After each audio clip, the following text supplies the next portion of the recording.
So he called me sweetheart in front of the board. That was the first mistake. Not the biggest one, not by a long shot. But that's when I knew I'd let this go on too long. Knew he thought I was harmless. That smug little pat on the back, like I was his intern fetching coffee, not the woman who'd cracked the compression bottleneck that stalled his entire pipeline last quarter. But I smiled, sweetly, just like he wanted, because I needed him to believe I was still playing the part. So when he clicked to slide 32 of my white paper, rebranded Dalton's dynamic reduction model, I didn't storm the stage. Didn't call him out. I didn't even blink when he said, "We're in early talks with DARPA." Instead, I sat in the back row, counting seconds. Not because I was afraid, no, because I was timing it. You see, there's something deeply satisfying about precision, about watching a trap you built from the inside detonate at the exact nanosecond you intended. At 11:07 a.m., a single notification appeared on Dalton's phone mid-presentation. He glanced down, then fumbled his words. At 11:08, one of the interns, Haley, bless her chaos, leaned over to whisper something that turned his ears red. At 11:09, a man in a slate gray suit stepped quietly into the back of the auditorium. Patent Enforcement, East Coast Division. And at 11:10, just as Dalton was bragging about pioneering novel IP, the screen behind him flickered twice and then changed. It wasn't a glitch. It was my name, filed, approved, stamped, public, right there, on the screen, a full-page image of the official U.S. Patent and Trademark Certificate. Patent No. 11/994,672. Title: Adaptive Layered Neural Framework for Multistage Compression. Inventor: Dr. Elise R. Brandt. His mouth opened. Nothing came out.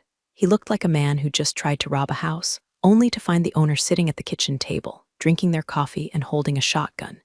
And I wasn't done yet. By 11:11 a.m., the room had gone dead quiet, the kind of silence that wraps around your ribs and squeezes. Dalton tried to speak, some garbled stutter about miscommunication and collaborative environments, but the screen behind him wasn't letting go. That certificate stared back at him like a tombstone etched with his career. He tapped his clicker. Nothing changed. He glanced offstage. No tech crew moved, because I'd made sure they wouldn't. See, 2 nights earlier, while he was busy presenting my white paper draft to legal for polishing, I was buying time with the AV team. Nothing flashy. Small changes. A preloaded PDF. A hard-coded trigger tied to his presentation laptop's clock. All it took was one extra USB. One board contractor who hated Dalton more than I did. One tiny file labeled Final Presentation Backup V3 Real Final. He'd opened it. Of course he had. The man loved versions of things he didn't understand. At 11:12, the cease and desist landed. Live. On the venue Wi-Fi, no less. Board's inboxes lit up like a Christmas tree on meth. My attorney didn't wait for replies. He CC'd the press, but I wasn't watching the fallout. I was already moving. He didn't even notice me stand. He was still squinting at the certificate, as if staring hard enough might change the name printed in bold beneath the invention. I stepped into the aisle. A few people noticed. One whispered. One gasped. I walked down the center like it was a runway, every step landing like a gavel. All that rage I'd buried under late nights, polite smiles, and quarterly reviews now wrapped around me like armor. He finally saw me when I was 10 feet away. "Elise," he started. I cut him off with a single raised hand. "Don't," I said. Calm. I wanted every syllable to land like a nail in his coffin. "You already gave the world your presentation. Now let me give mine." I turned to the audience. "You were just shown a white paper. What Dalton didn't mention is that the model he presented, while impressive, was not authored by him, nor was it developed under his directive." I held up my phone and tapped the screen. The projector shifted again. This time, the audience saw the receipts. Commit logs, code diffs, Slack messages, date-stamped documents. Side-by-side revisions that showed my name stripped out like rusted bolts. And finally, an email from Dalton, dated 3 weeks ago. Subject line: "Quick favor, need to scrub Elise's name before we circulate this upstairs." The silence snapped in half. Someone in the back said, "Holy shit." And Dalton looked like he'd aged 10 years in 2 minutes. But that was just the prelude, because what he didn't know, what no one in that room knew yet, was that I hadn't come to expose him. I'd come to replace him. The boardroom they shuffled us into smelled like money and nervous sweat. Mahogany table, water bottles lined up like soldiers. Half the suits in that room had been blind cheerleaders for Dalton an hour ago. Now they wouldn't meet his eyes. He was pacing, shoulders hunched, tie loosened like a noose trying to escape. I sat, straight-backed, hands folded, quiet, because I knew what they were about to learn. When you rip the leash off the quiet one, she doesn't bark, she bites. "Let's all just breathe," said Meredith Cho, chief legal. Voice had the brittle calm of someone trying to uncrack an egg. "We're in uncharted waters. But if this can be resolved internally, it can't," I said. Dalton spun toward me. "Elise, come on, this is overreaction. We were collaborators. You were part of my team. I wasn't part of anything," I snapped, louder than I meant to. The air froze. "You carved my name out of my own work like it was a typo. You handed it to Defense Tech Global wrapped in your cologne and lies." His mouth opened, then closed. A flicker of panic leaked through the cracks. "You told them it was your design, didn't you?" I asked, staring through him. "You sold the contract already." No one answered. They didn't have to. Dalton didn't just present my model. He'd sold it.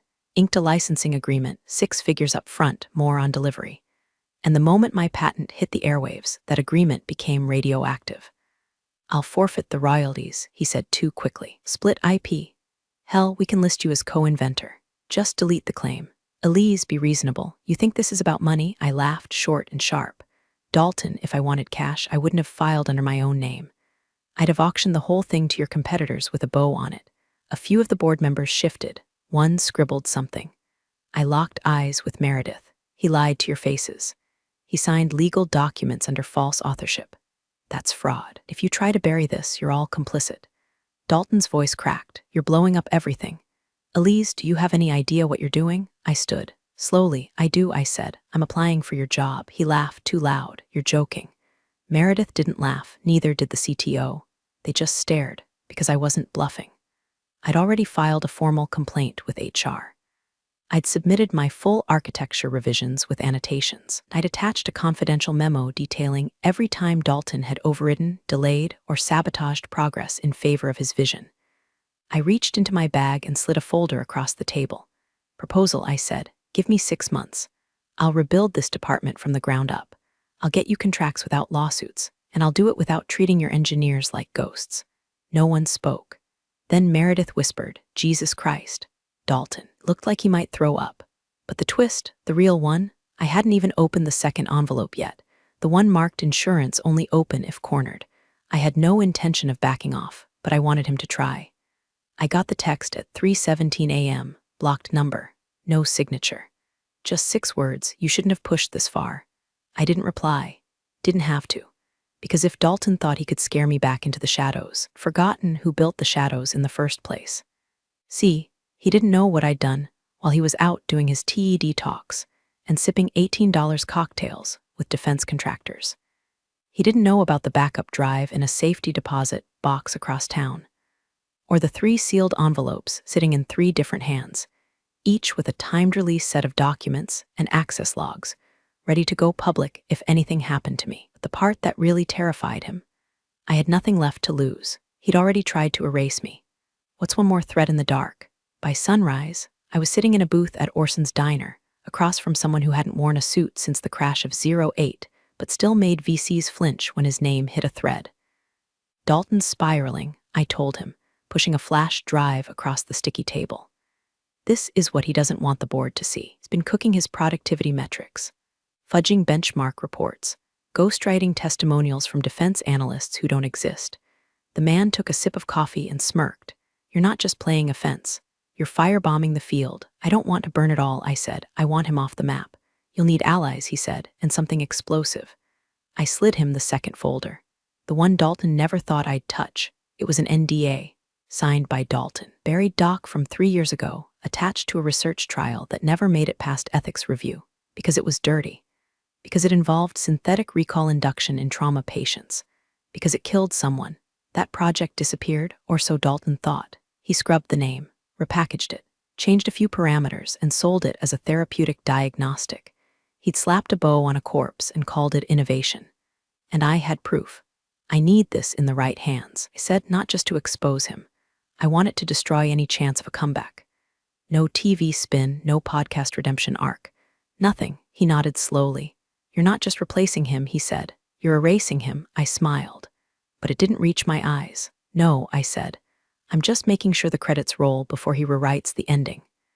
And outside, somewhere in the city, Dalton still thought this was just about a white paper. He still hadn't realized what I'd patented wasn't just tech. It was leverage. And I was done being subtle. The press got the story before lunch. Not the patent. Not yet. That would have been too clean. What hit first was a leak. A whistleblower tip alleging falsified reports on a now-canceled neural testing project that violated multiple federal standards. The name Dalton Cross appeared twice. Once in the internal memo, once in a subject line marked urgent, stop deployment. And just like that, the story wasn't about IP anymore. It was about ethics, about liability, about whether this company had blood in its circuitry. Dalton's silence was the loudest sound online. He didn't issue a statement, didn't hold a presser. He just vanished. PR scrambled, tried to stall the narrative. But Reddit had already found the archived forum posts, testimonials from fake profiles, the recycled diagrams used in 3 separate grant proposals. And every time they traced something back, there I was, buried in footnotes or redacted completely. His pattern had fingerprints. Mine had timestamps. But the real chaos started the moment his mother called me. Yeah, she left a voicemail. Hi Elise, I don't know what's going on, but Dalton hasn't slept in 2 days and keeps asking about a folder. He thinks you're bluffing. I told him not to reach out, but please, whatever this is, don't ruin him. He's still my son. I replayed it 3 times, not because I needed to hear her beg, but because that one sentence told me everything. He thinks you're bluffing. Good, let him. Because while the company held emergency board meetings and Dalton tried to scrub every digital fingerprint, I was already 3 moves ahead. That night, I attended a closed-door dinner hosted by a government tech procurement officer. Name withheld. NDA signed at the door. Wine too expensive to drink. They didn't ask questions, just nodded as I placed the revised model on the table. Stripped of corporate branding, clean, tested, and now patented in full under my name. Dalton was a mouthpiece, I said plainly. I was the engineer. You want performance, you work with me directly. No middleman. No risk. Didn't flinch. Someone passed me a card, 3 letters, 1 contract. That's when I realized this wasn't just revenge. This was transfer of power. I walked out of that restaurant and watched my breath fog in the cold.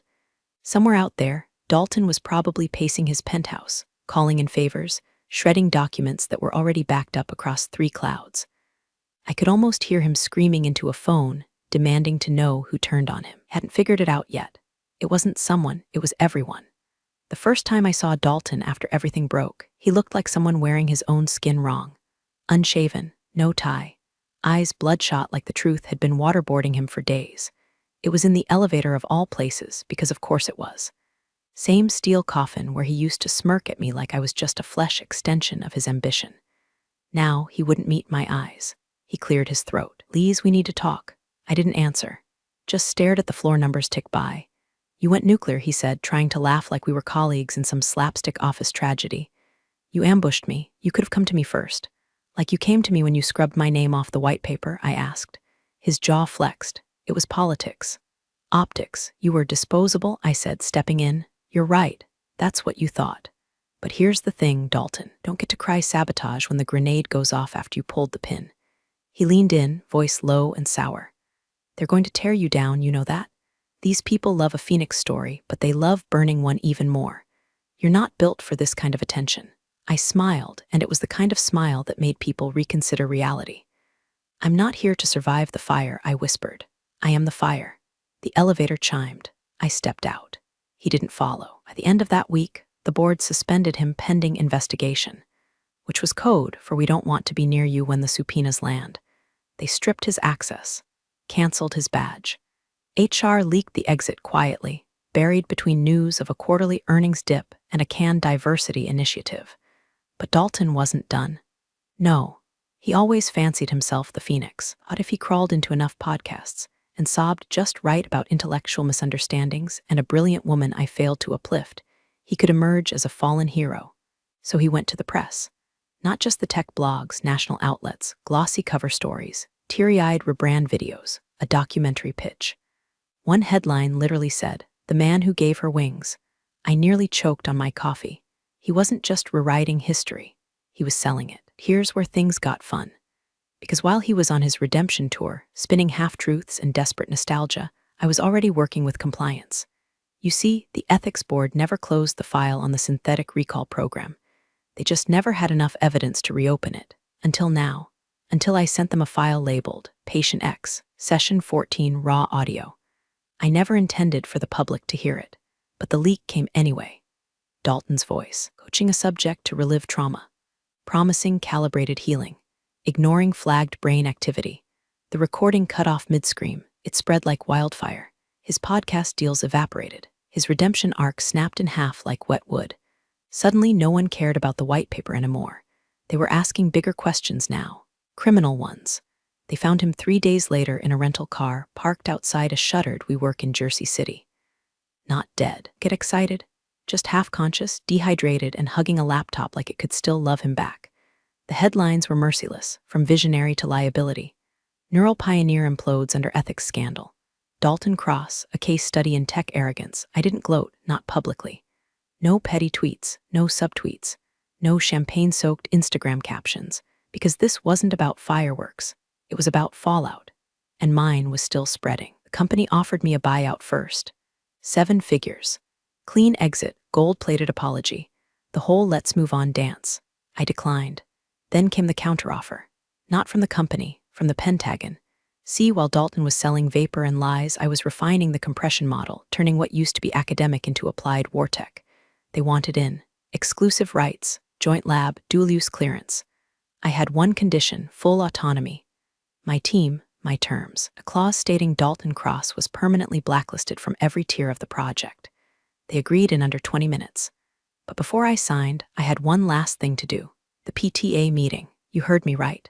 Dalton's younger sister, sweet, naive Melanie, had married into a very old-money suburb in Connecticut. She ran the local school board. Still believed Dalton was misunderstood. Thought I was bitter and milking the media. She posted about it. Often. I showed up, uninvited. I waited until she started her little speech on STEM mentorship for girls. Then I raised my hand, introduced myself, and asked one question. Would you still consider your brother a role model if you knew he signed off on unlicensed trauma manipulation trials that caused 2 neural deaths and 1 permanent vegetative state? The room went silent. Melanie froze, blinked, tried to laugh. I don't think that's appropriate. Pulled a printed transcript from my folder. Dropped it on the table. Page 4, line 38. That's his voice instructing the subject to override pain response thresholds. You're welcome to play the audio for the room. Gasps. One woman crossed herself.